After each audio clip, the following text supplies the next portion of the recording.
आज की जो वेब टेक्नोलॉजी की क्लास है इसमें हम जावा स्क्रिप्ट में डू वाइल लूप को समझेंगे।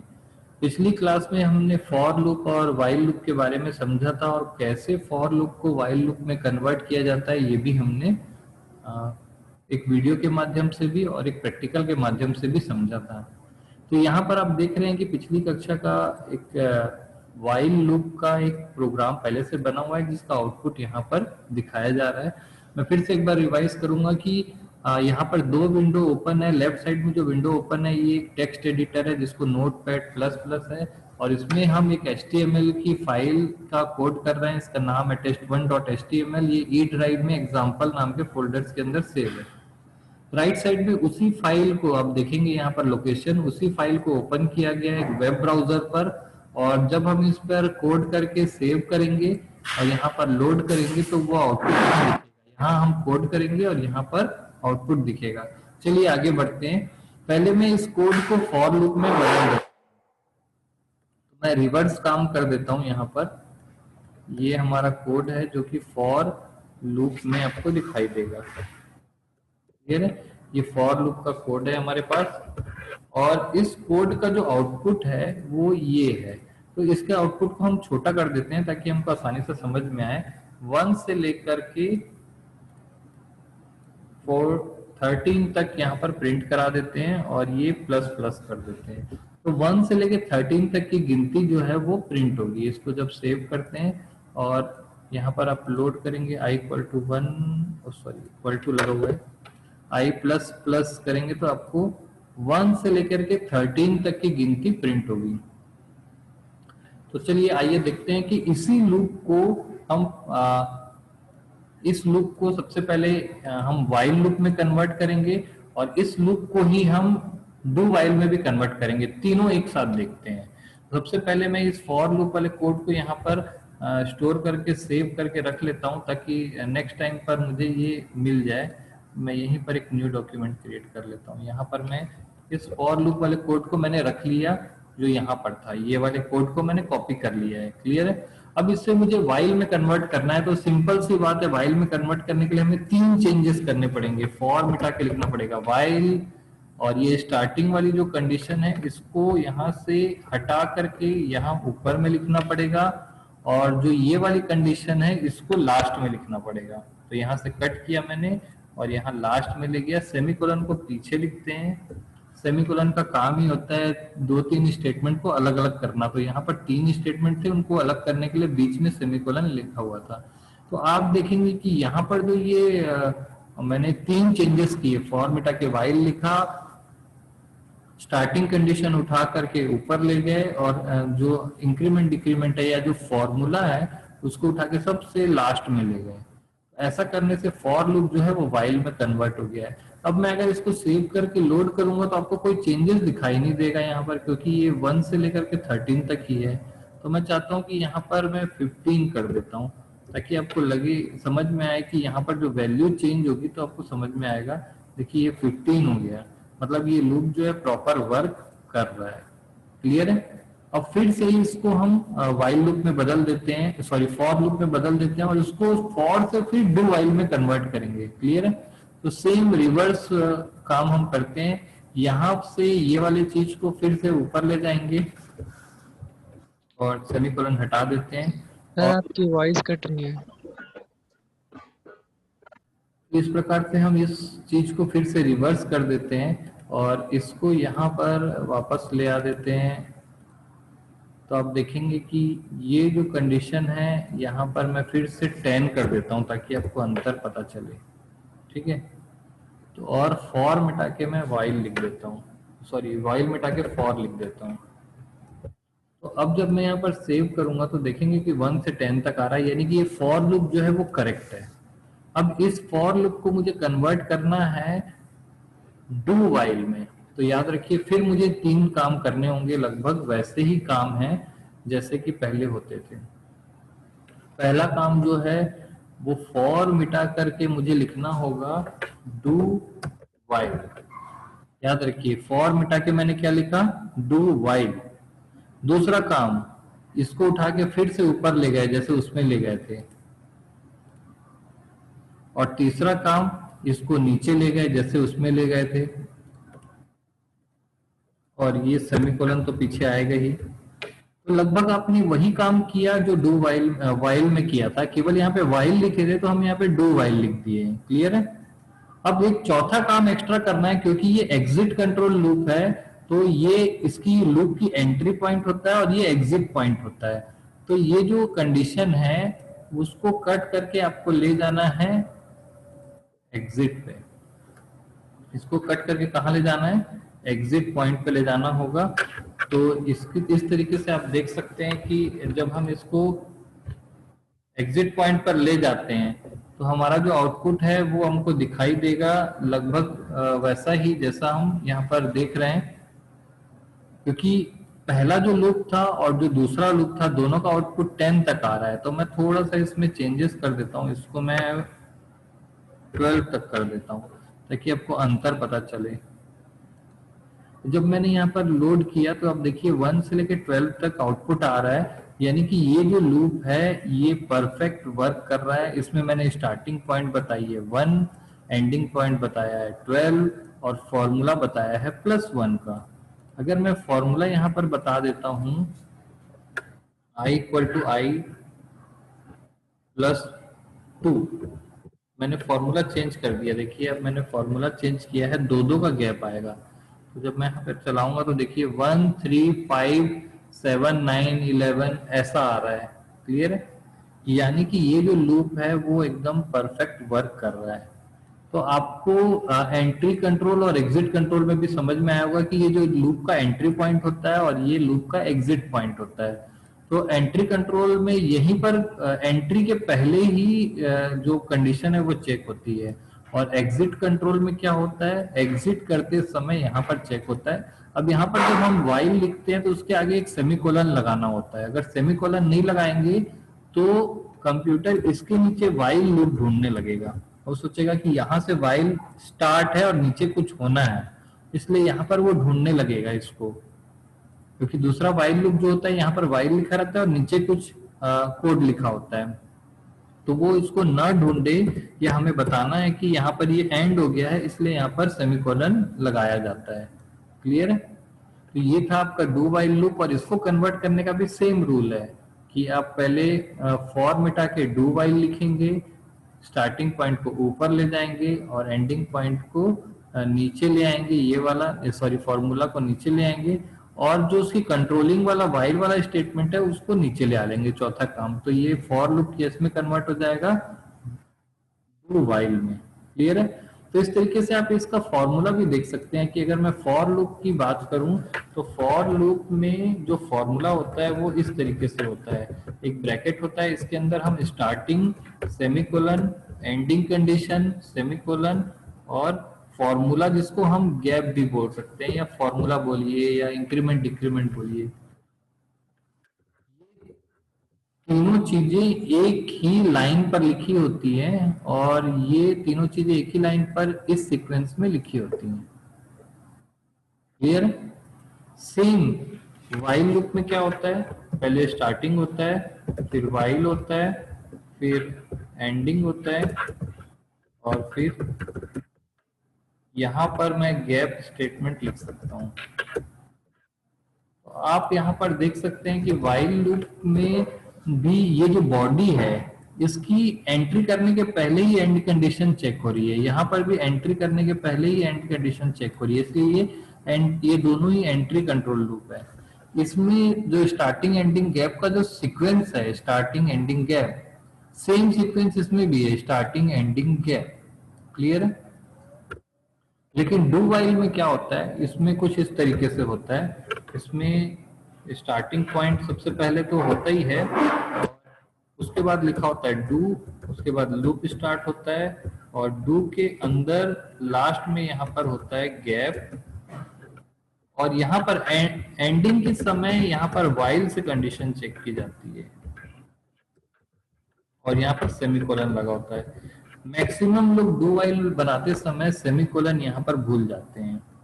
तो आप देखेंगे कि यहाँ पर जो स्टेटमेंट दिया गया है इसमें स्टार्टिंग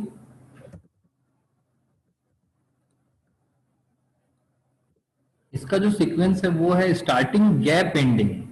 सीक्वेंस देखिए, स्टार्टिंग गैप एंडिंग, और इन दोनों का सीक्वेंस देखिए, starting ending gap, starting ending gap. Starting ending gap जो मैं बोल रहा हूँ ये एक बोलचाल की भाषा है, इसको आप इनिशियलाइजेशन, टेस्ट कंडीशन और इंक्रीमेंट डिक्रीमेंट बोलेंगे जब एग्जाम में आएगा, तो लिखेंगे भी वैसे। मैं समझाने के लिए स्टार्टिंग एंडिंग गैप बता रहा हूँ, क्योंकि इस सीरीज में ये स्टार्टिंग पॉइंट है, ये एंडिंग है, और इनके बीच का जो गैप है वो 2 है। तो ये जो गैप जो होता है वो इनके बीच के गैप टर्म्स को डिफाइन करता है, ये स्टार्टिंग पॉइंट को डिफाइन करता है, ये एंडिंग पॉइंट को डिफाइन करता है। तो यहाँ पर आप बेसिकली देख सकते हैं कि ये जो लूप की बॉडी है उसका एंट्री पॉइंट, ये exit point, entry point, exit point, entry point, exit point, ये दोनों ही एंट्री कंट्रोल लूप है। यानी कि एंट्री के पहले ही कंडीशन चेक होगी, यानी कि एंट्री करने के पहले ही सारा चीज चेक हो जाएगा। यहाँ पे एंट्री करने के पहले ही यहाँ पर एंडिंग कंडीशन चेक हो रही है, लेकिन डू में ऐसा नहीं है। डू में जो एंडिंग कंडीशन है वो एग्जिट के समय या लूप की बॉडी एग्जीक्यूशन के बाद चेक होती है, इसलिए इसको एग्जिट कंट्रोल लूप कहते हैं।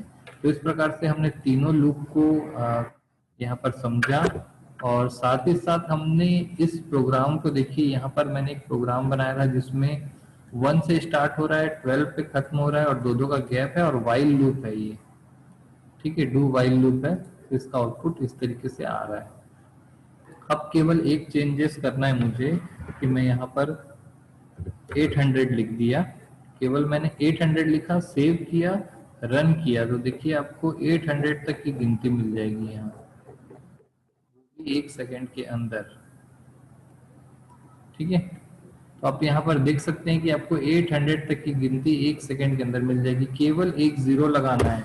8000, 80,000, 8 लाख, 80 लाख, 8 करोड़, जीरो लगाते जाइए और कंप्यूटर आपका काम कई गुना ज्यादा बढ़ाते जाएगा।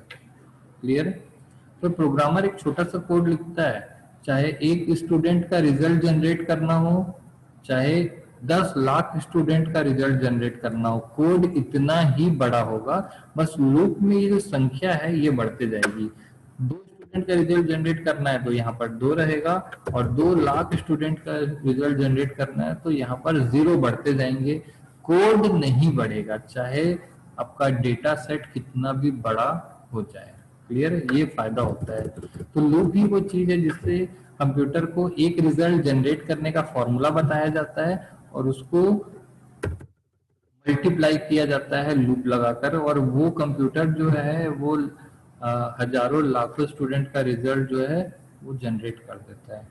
क्लियर है? तो इस प्रकार से हमने यहाँ पर डू वाइल लूप को देखा है, और आप कुछ पैटर्न के प्रोग्राम भी इसमें बना सकते हैं, उसे भी हम थोड़ा सा देख लेते हैं। तो इस तरीके से देख रहे हैं कि आपके पास यहाँ पर एक कोड है जिसमें हमने एक स्क्रिप्ट ऐड की है, और यहाँ पर हमने नेस्टेड लूप लगाया है। कंप्यूटर में या प्रोग्रामिंग में किसी भी चीज की नेस्टिंग अलाउड है। अब ये आउटर लूप कहलाता है, ये इनर लूप कहलाता है, और आप ये नेस्टिंग किसी भी लेवल तक कर सकते हैं, ये 1 2 3 ऐसा कितने भी लेवल तक आप नेस्टिंग कर सकते हैं। क्लियर है? तो यहाँ पर जो मैंने लूप लगाया है एक आउटर लूप है और एक इनर लूप है। मैंने जानबूझ के यहाँ पर वेरिएबल बनाया है r, और यहाँ पर वेरिएबल बनाया है c। r का मीनिंग है रो और c का मीनिंग होता है कॉलम। तो आप यहाँ पर देखेंगे मैंने एक वेरिएबल बनाया है r, c, और p जो है वो पैटर्न जनरेट करने के लिए। यहाँ पर हम r और c को फोकस करेंगे। तो मान लीजिए आपको ऐसा एक पैटर्न जनरेट करना है, तो उसका सिंपल सा फॉर्मूला है, थोड़ा सा याद करेंगे तो हर पैटर्न आपसे फटाफट बनने लग जाएगा। तो यहाँ पर देखिए, सबसे पहले आप कैलकुलेट करिए कि यहाँ पर कितने रोज हैं, तो आपको देखने मिलेंगे यहाँ पर 5 रोज और 5 कॉलम है। तो निश्चित सी बात है, हमेशा याद रखिए, ये फॉर्मूला हमेशा याद रखिए कि जो इंटरनल लूप होता है वो हमेशा कॉलम को रिप्रेजेंट करता है। मैंने जानबूझ के सी लिखा है यहाँ पर। और जो आउटर लूप होता है वो क्या होता है आपका, हमेशा रो को रिप्रेजेंट करता है। तो अगर आपको ऐसा फॉर्मूला, ऐसा पैटर्न बनाना है तो यहाँ पर गिन लीजिए 5 रो 5 कॉलम है। तो यहाँ पर मैंने रो की संख्या 1 to 5 कर दी है। देखिए 1 से स्टार्ट किया, 5 पे खत्म किया। और कॉलम भी 5 है, इसलिए 1 से स्टार्ट किया, 5 पे खत्म किया। और ये चीज कभी चेंज नहीं होगी, ये चीज ऐसी की ऐसी रहती है। यहाँ पर मैंने पैटर्न स्टार लिखा है, मैं यहाँ पर चाहूँ तो क्वेश्चन मार्क लिख दूं, और जब मैं सेव करूंगा तो आप देखेंगे कि यहाँ पर 5 रो और 5 कॉलम का क्वेश्चन मार्क का पैटर्न यहाँ पर दिख रहा है। उसी को आप ऐसा भी कर सकते हैं, जैसे मैं यहाँ पर 3 डॉट्स लिख देता हूँ, तो आप 3 डॉट्स के 5 कॉम्बिनेशन देख सकते हैं। या फिर मैं यहाँ पर एक स्टार लिखता हूँ, तो 5 स्टार के कॉम्बिनेशन आपको देखने मिलेगा। या फिर मैं एक स्टार के बदले 3 स्टार लिखता हूँ, तो 15 स्टार यहाँ पर जनरेट हो जाएंगे। क्लियर है? लेकिन उतना नहीं करना है हमको। यहाँ पर आप बेसिकली देखने वाली चीज ये है कि हमें लाइन चेंज करने के लिए BR टैग का यूज करना होता है। जो सी में आप /n करते थे, यहाँ पर BR टैग का यूज करेंगे। तो यहाँ पर हमने इस हिस्से को सबसे पहले समझते हैं कि हमने सबसे पहले यहाँ पर जो कलर आ रहा है उसके लिए मैंने एक स्टाइल टैग यूज किया है, और यहाँ पर लिखा है, देखिए अब यहाँ पर आप समझ सकते हैं कि मैंने एक स्टाइल टैग ऐड किया है और स्टाइल टैग को क्लोज किया है। इसके अंदर बॉडी वाला जो सेलेक्टर है वो लगाया है, ये एलिमेंट सेलेक्टर है, वो बॉडी को सेलेक्ट करेगा और पूरी HTML में ये स्टाइल लगाएगा। क्लियर है? Colour equal to red, font size equal to 72। अगर मैं फॉन्ट साइज इक्वल टू यहाँ पर 24 कर देता हूँ, तो यहाँ पर देखिए कि सारे स्टार का फॉन्ट जो है वो छोटा हो जाएगा। तो यहाँ पर कलर में चेंज करूंगा, सारे का कलर चेंज हो जाएगा।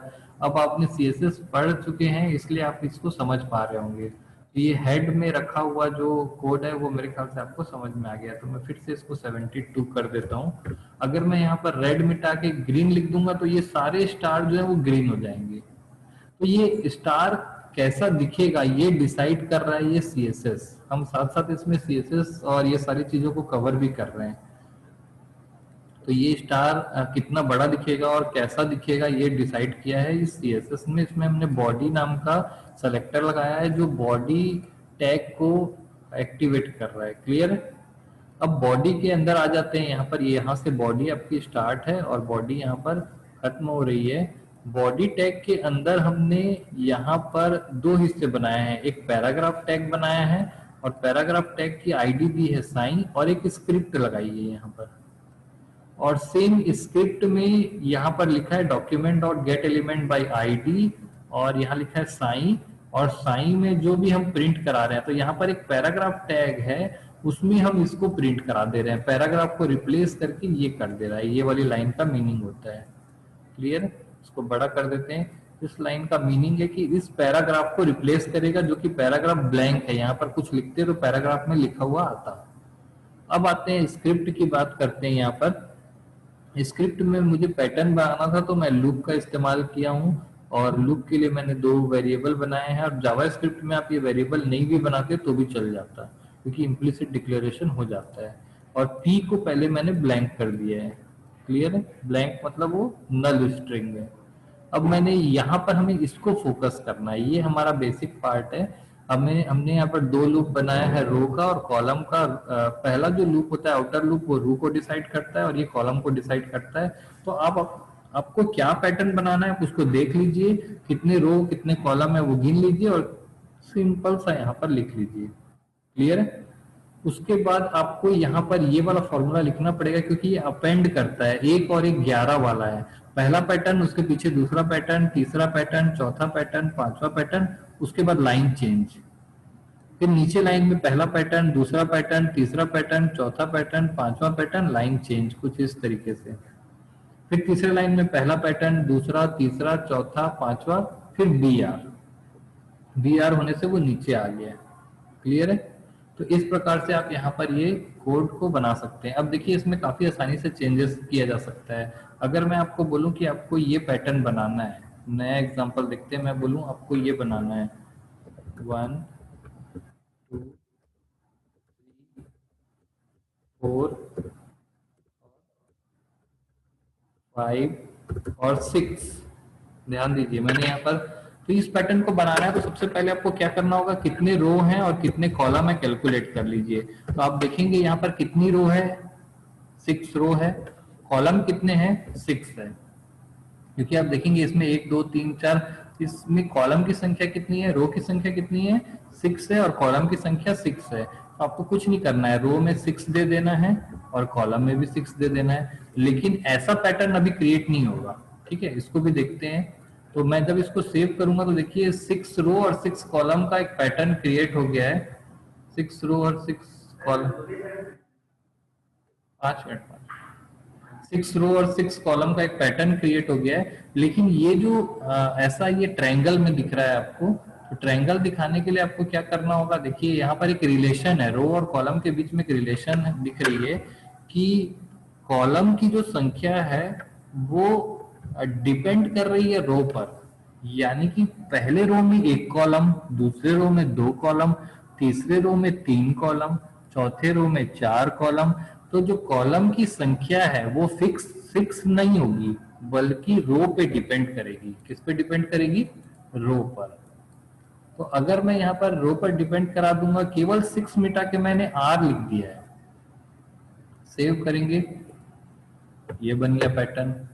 क्लियर है। अब जस्ट इसका उल्टा पैटर्न बनाना है, तो क्या होगा, अगर मुझे ऐसा पैटर्न बनाना है, मान लीजिए इसको रिवर्स कर दीजिए, ये होगा आपका 1 2 3 4 5 6, 1 2 3 4 5, 1 2 3 4, 1 2 3, 1 2 और 1, इसको रिवर्स करना है। तो निश्चित सी बात है कि इसमें आपको कुछ भी नहीं करना है। पहले रो में 6, रो की संख्या बढ़ रही है, कॉलम की संख्या कम हो रही है, तो कुछ भी नहीं करना है। आपको यहाँ पर लिखना होगा, जहां आर लिखे हैं यहाँ पर लिखना होगा 7 माइनस आर। फॉर्मूला को आप थोड़ा सा देखेंगे तो अपने आप समझ में आ जाएगा। पहले रो में 7 माइनस आर करिए, अगर रो इक्वल टू 1 है तो कॉलम क्या होगा, 7 माइनस 1 यानी कि 6 हो जाएगा। रो की वैल्यू अगर 2 है तो 7 माइनस 2 5 हो जाएगा। तो जैसे जैसे रो बढ़ते जाएगी और वैसे वैसे आपका कॉलम बढ़ते जाएगा। और कोई जरूरी नहीं है आप यही फॉर्मूला लगाएं, ऐसा किसी भी प्रकार का मैथमेटिकल टर्म या कोई फॉर्मूला, कोई सीरीज आप यहाँ पर अप्लाई कर सकते हैं, या इसको रिवर्स ऑर्डर में भी चला सकते हैं, 6 से लेके 1 तक भी चला सकते हैं। तो एक काम करने के कई टेक्निक्स होती हैं। तो आप यहाँ पर देखेंगे कि स्ट्रक्चर चेंज नहीं हो रहा है, फॉर लूप का जो स्ट्रक्चर है वो चेंज नहीं हो रहा है, बल्कि इसमें जो ये वैल्यूज दी जा रही है उस वैल्यू को चेंज करिए, वो आपको इस तरीके से डिफरेंट डिफरेंट कई सारे पैटर्न्स आपको बना करके दे देगा। क्लियर है। तो ये था हमारा लूप, यहाँ पर आज कंप्लीट होता है और इसमें हमने कुछ पैटर्न्स भी बनाए हैं और इनका कोड मैं कुछ 2-3 लूप का भेज दूंगा, बाकी तो ट्राई कर सकते हैं। केवल ये हिस्सा सेम रहेगा, यहाँ पर जो लॉजिक सेम सी में लगाते थे वही लॉजिक यहाँ पर भी लगेगा। तो वो सारे पैटर्न्स जो आपने सी में बनाए हैं काफी आसानी से इसमें बना सकते हैं आप। एक चीज और देखिए, यहाँ पर मैं लिख देता हूँ ब्लू, पूरा का पूरा जो आपका स्टाइल है वो ब्लू हो गया है। क्लियर है। तो ये था आपका लूप, आज का टॉपिक जो है वो खत्म होता है। किसी को कुछ पूछना है तो पूछ सकते हैं।